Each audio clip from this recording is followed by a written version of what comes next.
Welcome to Philip Virtual Academy. Grammar Lesson number 16. आज हम बात करेंगे पैराग्राफ या फिर ऐसे राइटिंग पर, राइट?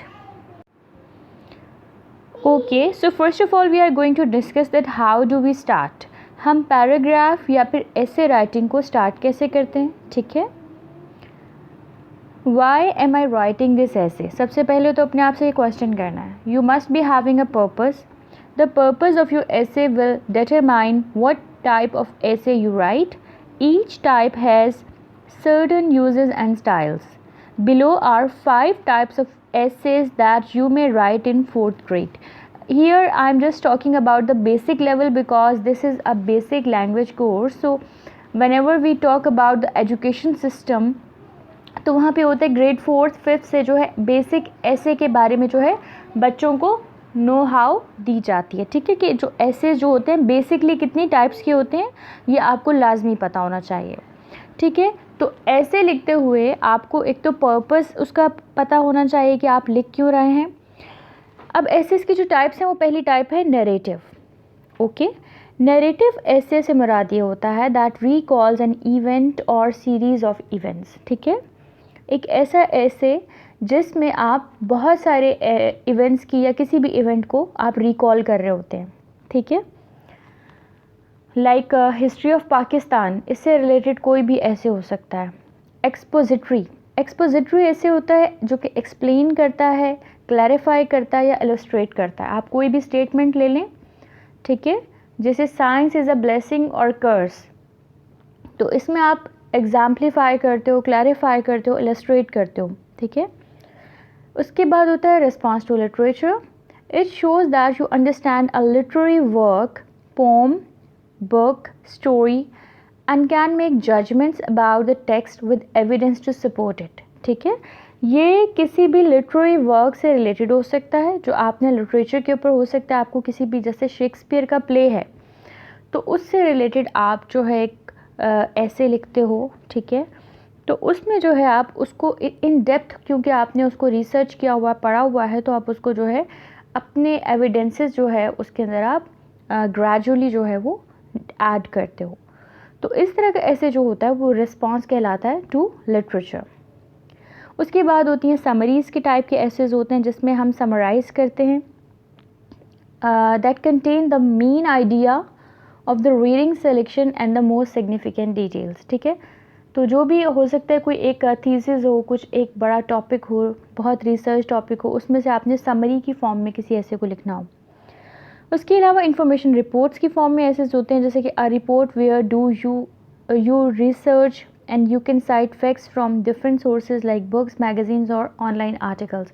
हो सकता है आपको कोई एक टॉपिक दिया जाए और आपसे कहा जाए कि डिफरेंट जगह पर जाएँ और इस टॉपिक से रिलेटेड जो भी फैक्ट्स एंड फिगर्स हैं उनको इकट्ठा करें और उनको एक जगह पर जॉट डाउन करें. तो इस तरह के ऐसे जो होते हैं वो इंफॉर्मेशन रिपोर्ट्स कहलाते हैं.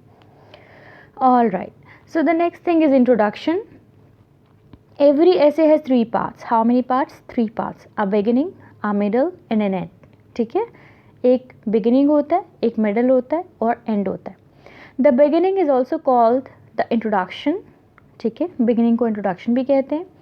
The introduction has 2 main purposes: to draw the reader in and make him or her want to read more, and to prepare the reader for the direction that the essay is going to take. ठीक है? Introduction जो होता है वो basically reader को तैयार करता है. It must be too catchy, hook कर जाना चाहिए रीडर को उसके अंदर कि वो आगे पढ़ने के लिए तैयार हो जाए. It must not be boring. The introduction usually has 3 parts. अब हम सबसे पहले इंट्रोडक्शन की बात कर लेते हैं. तो इसका जो पहला पार्ट होता है वो होता है द हुक, जो मैंने भी बात की, या फिर dramatic opener. It consist of several sentences that pull the reader into the essay, ठीक है? एक कोई क्वेश्चन हो सकता है, कोई ऐसा क्यूरियोसिटी जो कह लें जनरेट कर दे पढ़ने वाले में, या उसको ड्रामेटिक ओपनर कहते हैं, ठीक है?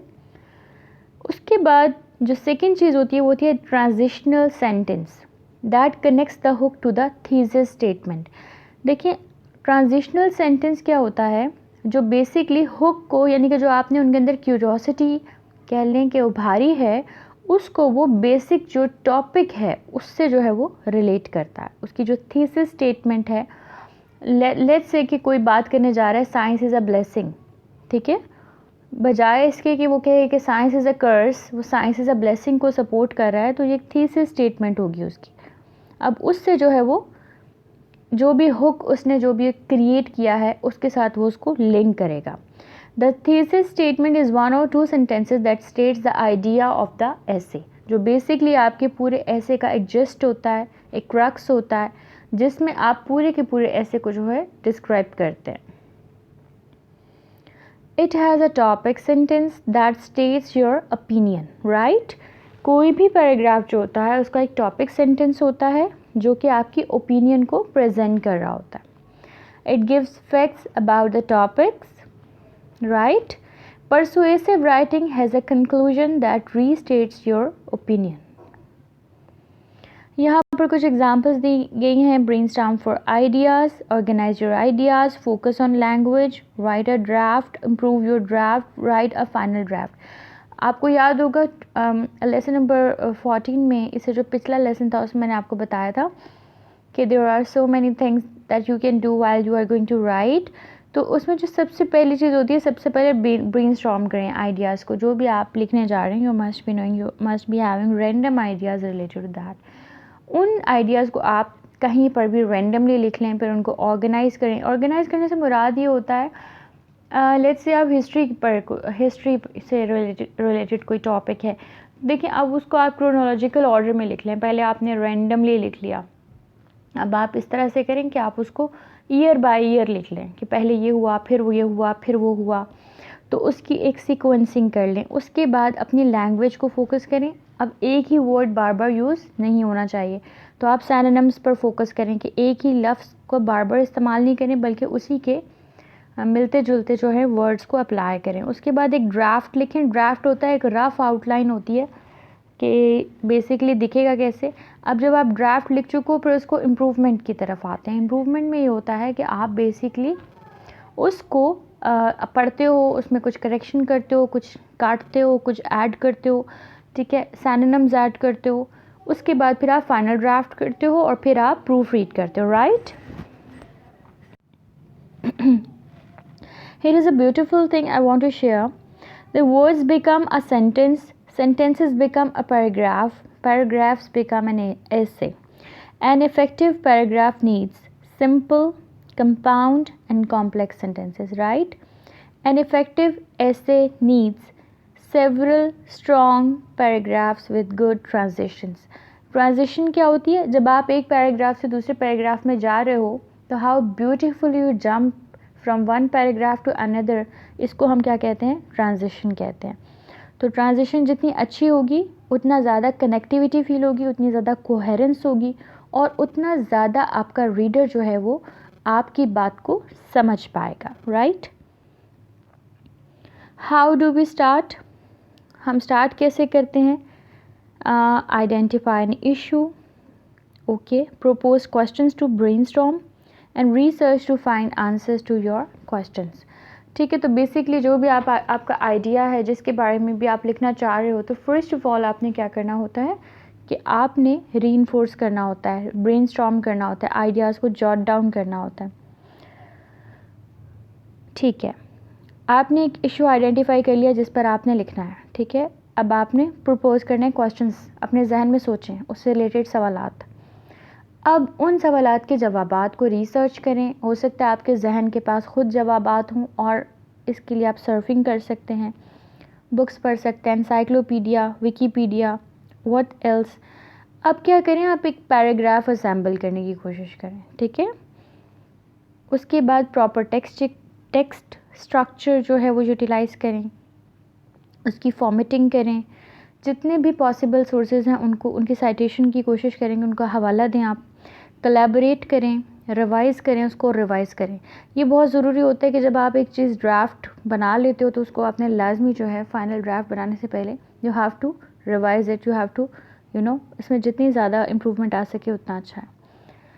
ओके, उसके बाद ये कि आपने इशू को कंसीडर करना है, टॉपिक को नैरो करते चले जाना है, यानी कि तंग करना है। इससे मुराद ये होता है कि आप उसको फ़िल्टर करते हो चीज़ों को, जो है वो पहले आप जब ब्रेनस्टॉर्म करोगे तो आपके पास चीज़ें स्कैटर्ड होंगी, ठीक है। जब स्कैटर्ड होंगी उसके बाद फिर जब आप उसको जितना ज़्यादा सिंक्रोनाइज़ करोगे, जितना ज़्यादा उसको ऑर्गेनाइज़ करते जाओगे तो चीज़ें छोटे टॉपिक पे आती जाएंगी। अब अपने आर्ग्यूमेंट को भी ऑर्गेनाइज़ करें। एक थीसिस स्टेटमेंट लिखें, जैसे कि मैंने आपको बताया कि आपका एक थीसिस स्टेटमेंट होना चाहिए जिसके इर्द गिर्द आपका ऐसे हुक्ड हो, यानी कि ऐसा ना हो कि आप एक बात कुछ और कर रहे हैं फिर कहीं और कुछ और कर रहे हैं। आपका जो भी थीसिस स्टेटमेंट हो, आपका सारा का सारा ऐसे उस पर कोहेरेंटली जो है वो इन्वॉल्व होना चाहिए। 3 सपोर्टिंग डिटेल्स आप उसकी ढूंढेंगे अपने थीसिस स्टेटमेंट की। आपने एक बात कह दी, अब आपने कह तो दी, अब उसको साबित करने के लिए आपके पास 3 सपोर्टिंग डिटेल्स कम से कम होनी चाहिए। उसके बाद आप ग्राफिक ऑर्गेनाइज़र यूज़ कर सकते हो इन्फॉर्मेशन को डिस्प्ले करने के लिए जब आप ब्रेनस्टॉर्मिंग कर रहे हो तो, राइट।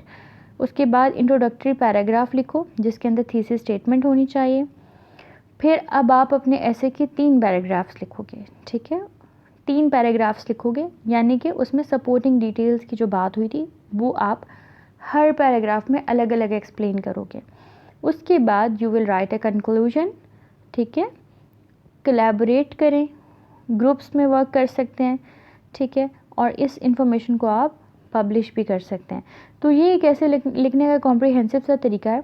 अब हम इसकी डिटेल में जाते हैं, टॉपिक सेंटेंस की बात कर लेते हैं। कोई भी पैराग्राफ जो शुरू हो रहा है उसका जो पहला सेंटेंस होता है, this is very very very important, it is the topic sentence, right. The topic sentence is the first sentence in any paragraph. जैसा कि मैंने आपको बताया, करता क्या है ये, it introduces the main idea of the paragraph.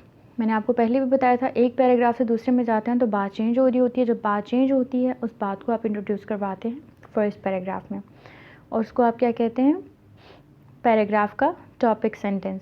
How do I write one, लिखेंगे कैसे, summarise the main idea of your paragraph, indicate to the reader what your paragraph will be about. अब आप एक कॉन्सेप्ट से दूसरे concept में जा रहे हो, ट्रांजिशन कर रहे हो, तो क्या होगा, यू हैव टू कंसीडर कि आप क्या लिखने जा रहे हो इस पैराग्राफ में, क्योंकि आपको पता है एक पैराग्राफ में आप एक ही बात करते हैं, राइट। अब वो क्या बात है, बेसिकली उसको आपने एक्सपेंड किया हुआ है। पैराग्राफ होता क्या है, बेसिकली एक आइडिया होता है, एक ही बात होती है जिसको आप एक्सपेंड कर देते हो, उसके साथ सपोर्टिंग डिटेल्स डाल देते हो, राइट। तो अब आपने क्या करना है, उस ही सेंटेंस को एग्जैक्टली आपने जो एक जिसमें जस्ट हो उसको आपने टॉपिक सेंटेंस बना देना है। ओके, एग्जाम्पल आपको मैं दे रही हूँ। There are 3 reasons why Canada is one of the best countries in the world. अब देखिए ये जो पर्पल से लिखा हुआ है that is the topic sentence. अब ये इसके बारे में बात होने वाली है कि कनाडा जो है दुनिया के बेहतरीन ममालिक में शुमार होता है 3 रीजंस की वजह से। ये टॉपिक सेंटेंस है, इसको पढ़ के मुझे समझ आ गई कि बाकी के पैराग्राफ में एक्सप्लेन होने वाला है कि वो 3 रीजंस क्या हैं।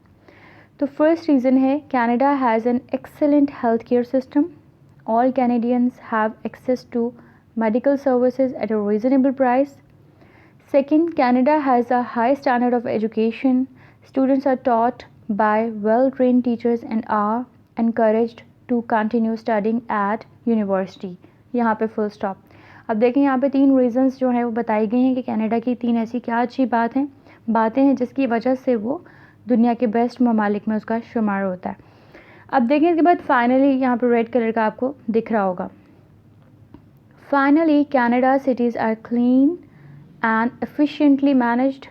Canadian cities have many parks and lots of space for people to live. As a result, Canada is a desirable place to live.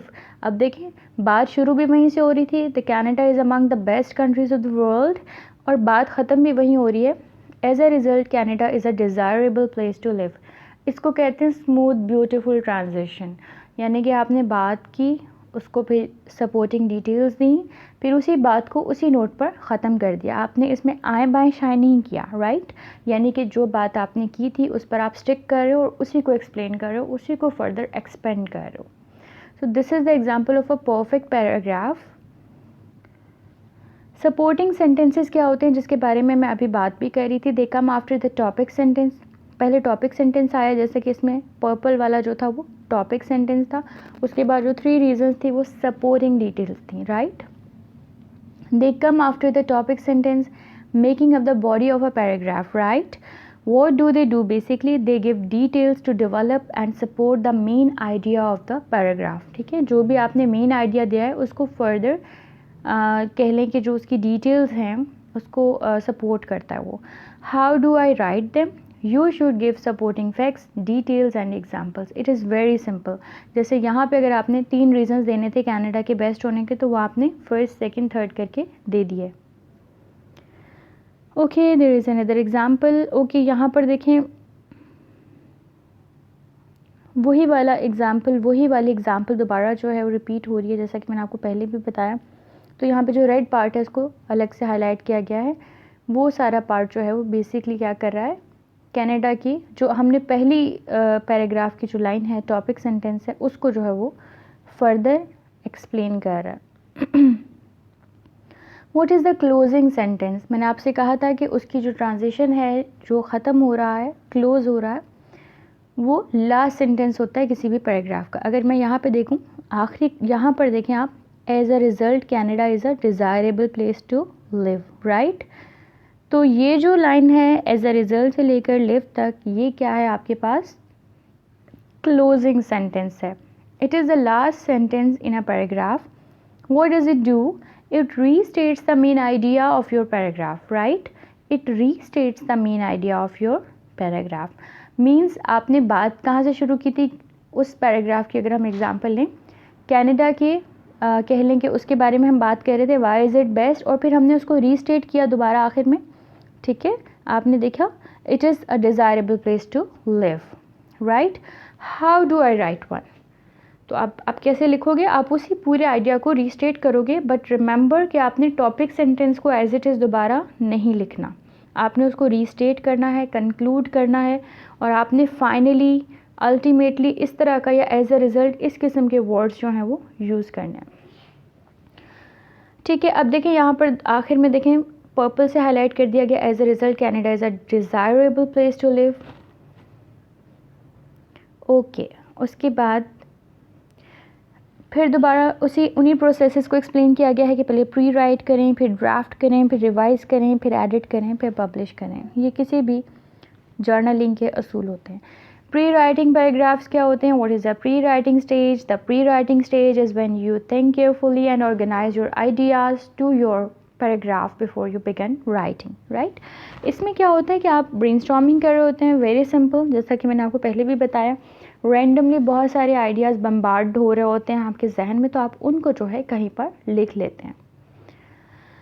6 pre writing steps हैं। Number 1, think carefully about what you are going to write. Ask yourself what questions am I going to answer in the paragraph or essay? How can I best answer the question? What is the most important part of my answer? How can I make an introductory sentence or thesis sentence from the most important part of my answer? What facts or ideas can I use to support my introductory sentence? How can I make this paragraph or essay interesting? Do I need more facts on this topic? Where can I find more facts on this topic? यानी कि आपने क्या करना है, questions अपने आप से, एक क्वेश्चन आपने सेट करना है और फिर आपने उन क्वेश्चंस के आंसर जो हैं वो ढूंढने हैं, ठीक है। और उसको किन पैराडाइम्स पे ढूंढना है, वो सारे के सारे क्वेश्चन यहाँ पर लिखे हुए हैं। आप चाहें तो इसको यहाँ पर पॉज करके नोट कर लें कि जब भी आपने कोई अपना रिसर्च का क्वेश्चन देखना है प्री राइटिंग के लिए, उसके लिए आपने फर्दर क्या क्या चीज़ें ढूंढनी है कि सबसे इम्पॉर्टेंट आंसर क्या है, इंट्रोडक्टरी सेंटेंस क्या होना चाहिए, थीसिस सेंटेंस क्या होना चाहिए, ठीक है। और इसमें आप सपोर्टिंग डिटेल्स क्या डाल सकते हो। तो जितनी भी जहन में आपकी चीज़ें आएंगी उनको आप एक जगह पर एक रफ ड्राफ्ट बना सकते हैं। ऑलराइट, उसके बाद जो सेकंड है वो है open your notebook, write out your answers to the above questions. You do not need to spend a lot of time doing this. just write enough to help you remember why and how you are going to write your paragraph or essay. अब आपने क्या करना है, इसमें बहुत ज़्यादा specifically बहुत ज़्यादा फाइन लाइंस में नहीं जाना, बल्कि आपने क्या करना है, अपनी नोटबुक खोलनी है और सिंपली जो आपने अभी चीज़ें सारी सोची हैं उनको आप अपने नोटबुक पर उतारते जाएं. उसके बाद थर्ड ऑप्शन है collect facts related to your paragraph और ऐसे टॉपिक्स. हर चीज़ डेफिनेटली आपको खुद को नहीं आती होगी, तो आप उससे रिलेटेड जो है वो रिसर्च करेंगे, अपने क्वेश्चन से रिलेटेड, अपनी थीसिस स्टेटमेंट से रिलेटेड. टाइम सेविंग हिंट यहाँ पर दी हुई है, make sure the facts you are writing are related to the exact question you are going to answer in your paragraph और ऐसे. ठीक है, तो इसमें हमेशा एग्जैक्ट की बात करें.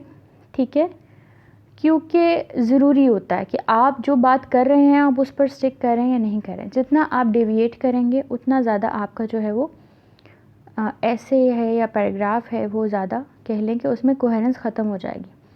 तो आपने जो भी बात थीसिस स्टेटमेंट में की है उससे रिलेटेड आपने जो है फैक्ट्स एंड फिगर्स जो है वो इकट्ठे करने हैं. Number 4, write down your own ideas. Ask yourself what else do I want to say about this. Why should people be interested in this topic and why is this topic important? बहुत सारी चीज़ें हैं. आपने एक topic सोचा, आप उस पर लिख रहे हैं, तो यू मस्ट बी नोइंग ना इसकी क्या इंपॉर्टेंस है आपके नज़दीक. Number 5, find the main idea of your paragraph और ऐसे. ठीक है, choose the most important point you are going to present. If you can not decide which point is the most important, just choose one point and stick to it throughout your paragraph और essay. ठीक है, इसमें आपने क्या करना होता है कि आपने मेन आइडिया पर स्टिक करना है. जैसे कि मैंने आपको पहले भी बताया कि अपने पूरा जो भी आपने इतनी ज़्यादा आइडियाज़ लिखे हैं, ब्रेनस्टॉर्म किए हैं, उसमें देखें जो सबसे एक सेंट्रल आइडिया होगा, एक ऐसा आइडिया होगा जिसमें सारे आइडियाज़ जो हैं वो जनरेट हो रहे होंगे, वो आपका बेसिक थीम होगा. राइट. लास्ट स्टेप क्या है, organise your facts and ideas in a way that develops your main idea. ठीक है, अब आप उन सारे फैक्ट्स एंड फिगर्स को सामने रखें, उनको रखते हुए एक सेंट्रल और मेन आइडिया को जो है वो उसके अंदर एक्सट्रैक्ट करें. Once you have chosen the most important point of your paragraph और essay, you must find the best way to tell your reader about it. Look at the facts you have written, look at your own ideas on the topic, decide which facts and ideas will best support the main idea of your paragraph. ठीक है, once you have chosen the facts and ideas you plan to use, ask yourself which order to put them in the paragraph. Write down your own note set that you can use to guide yourself as you write your paragraph or essay. तो it is very simple कि अपने खुद के जो ideas हैं उनकी भी आपकी कोहेरेंस होनी चाहिए, क्रोनोलॉजिकल ऑर्डर होना चाहिए, वो भी ऐसे डिसऑर्गेनाइज नहीं होनी चाहिए. और ये बात हमेशा याद रखें कि ऐसे इज़ डिपिक्टिंग योर पर्सनैलिटी. आपके बारे में बताता है कि आप कितने ऑर्गेनाइज्ड हैं, आपकी सोच कितनी ऑर्गेनाइज्ड है. क्योंकि जब भी आप किसी टॉपिक के बारे में बात करते हैं तो क्या आप रैंडम तो नहीं हैं, कहीं आप डेविएट तो नहीं करते मेन टॉपिक से. तो इट रियली मैटर्स कि आप कितने ज़्यादा प्रिसाइजली और डेफिनेट वे में अपनी बात को बयान करने की, नरेट करने की, एक्सप्रेस करने की सलाहियत रखते हैं. तो this is all about the ऐसे. अब अगर हम दोबारा पैराग्राफ राइटिंग को थोड़ा सा समराइज़ कर लें, राइटिंग स्टेज क्या होती है, it is when U turn your ideas into sentences. अब आप क्या कर रहे हैं, आपके जहन में एक बात चल रही है और अब आपने उसको आइडियाज़ में ट्रांसफॉर्म करना है. ये सबसे ज़्यादा इंपॉर्टेंट चीज़ है. इसमें कुछ राइटिंग स्टेप्स बताए जा रहे हैं. Open your notebook and word processor, write the topic sentence and supporting sentences and closing sentences, write clear and simple sentences to express your meaning. ये सारी बातें मैंने आपको पहले भी बताई हैं कि टॉपिक सेंटेंस क्या होता है, क्लोजिंग क्या होता है, बीच सपोर्टिंग डिटेल्स क्या होती हैं. हमेशा क्लियर और सिंपल सेंटेंस लिखें जिससे आपकी मीनिंग्स एक्सप्रेस हो रहे हो. बहुत ज़्यादा कॉम्प्लेक्स सेंटेंसेस ना लिखें जिसमें कनेक्टिविटी जो है वो या कोहेरेंस ना हो. Focus on the main idea of your paragraph. Use the dictionary to help you find additional words to express your ideas. हो सकता है एक ही वर्ड है, आपका जो पूरा बेसिक थीम है वो एक ही लफ्ज़ पर हो, तो अब हमेशा उसके लिए एक नया वर्ड जो है वो आप ढूंढें ताकि वो उसमें एक इनोवेशन रहे, ये नॉवेल्टी रहे. ये ना हो कि एक ही चीज़ बार बार रिपीट हो रही है, इससे भी यकसानियत और वो कह लें मोनोटोनस हो जाता है सारा. अगर हम पैराग्राफ्स को एडिट करने की बात करें तो the editing stage is when you check your paragraph for mistakes and correct them, right. ठीक है, आप क्या करते हैं, उनको एडिट करते हैं, उनको करेक्ट करते हैं। Grammar and spellings, check your spellings. ठीक है, कभी भी इतना उस पर वो ना रहें, बिलीव ना करें कि मेरी स्पेलिंग तो गलत हो नहीं सकती है, ऐसा हर इंसान के साथ हो सकता है।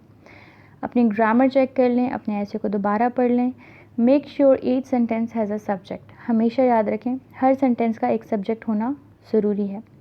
See if your subjects and verb agree with, ठीक है, सब्जेक्ट वर्ब एग्रीमेंट आपका जो है वो ठीक होना चाहिए। ये सारी चीज़ें आप ऑलरेडी ग्रामर के कॉन्सेप्ट्स में पढ़ चुके हैं, तो इसलिए मैं इसको ज़्यादा डिटेल्स में नहीं बता रही हूँ। Check the verb tenses of each sentences, make sure that each sentence makes sense. ठीक है, सबसे इंपॉर्टेंट है। अगर हम स्टाइल एंड ऑर्गेनाइजेशन की बात करें, make sure your paragraph has a topic sentence, जैसा कि पहले भी बताया गया। Make sure your supporting sentences focus on the main idea. Make sure you have a closing sentence, right. Check that all your sentences focus on the main idea. See if your paragraph is interesting.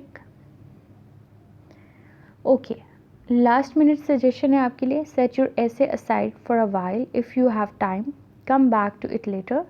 You will notice ways to make your essays better and you will see more errors to correct. ये एक general rule भी है. अगर आप कोई भी काम कर रहे हैं, किसी भी प्रोजेक्ट पे काम कर रहे हैं, तो बिल्कुल एक सिंगल गो में नहीं करें. आपने किया, उसको थोड़ा सा रफली बनाया, अब आप थोड़ा सा जाएं, फ्रेश होकर आएँ या उसको थोड़ी देर के बाद देखें. उससे होता है कि जो आपकी क्रिएटिविटी है वो रिस्टोर हो जाती है और एक पॉज आने की वजह से कह लें कि आपको ज़्यादा इम्प्रूवमेंट के जो आइडियाज़ आते हैं. तो यही चीज़ जो है यहाँ पर भी एप्लीकेबल है, ऐसे राइटिंग में भी या किसी भी तरह की क्रिएटिव एक्टिविटी में. Read the essay aloud to yourself. Often you can hear errors that you may not catch while reading silently. ठीक है, अपने ऐसे को ज़ोर से पढ़ें, ऊंचा पढ़ें, क्योंकि पढ़ते हुए साइलेंटली पढ़ते हुए अक्सर हमसे गलतियाँ मिस हो जाती हैं. ठीक है. Another trick is to read your essay backwards. You will able to catch errors more easily. ठीक है, ये बड़ा इंटरेस्टिंग मेथड है. इसमें आप पीछे की तरफ ऐसे को पढ़ें, उससे ये होता है कि आपको कोहेरेंस पता चल जाती है. यू कम टू नो कि कहाँ पे जो है मैं मिस कर रहा हूँ, कहाँ पे जो है मैं ट्रैक से उतर रहा हूँ. ठीक है, तो ये बहुत ज़्यादा इंपॉर्टेंट है. हैव एन एडल्ट और पीयर रीड योर ऐसे and give you suggestions about confusing parts. किसी भी अच्छे इंसान को जो रीड कर सकता है और जिसकी इंग्लिश बेहतर है, डेफिनेटली अगर आप इंग्लिश में ऐसे लिख रहे हैं तो उससे पढ़वाएं ऐसे, और उससे कहें कि बताएं कि कहाँ पे जो है आपको समझ नहीं आ रही या कहाँ पे आपकी कनेक्टिविटी टूट रही है. क्योंकि आप खुद पढ़ेंगे अपने ऐसे को तो आप उस तरह से जज नहीं कर पाएंगे डेफिनेटली, लेकिन कोई और पढ़ेगा तो डेफिनेटली वो आपको कैंडिड रिव्यू देगा. Thank you.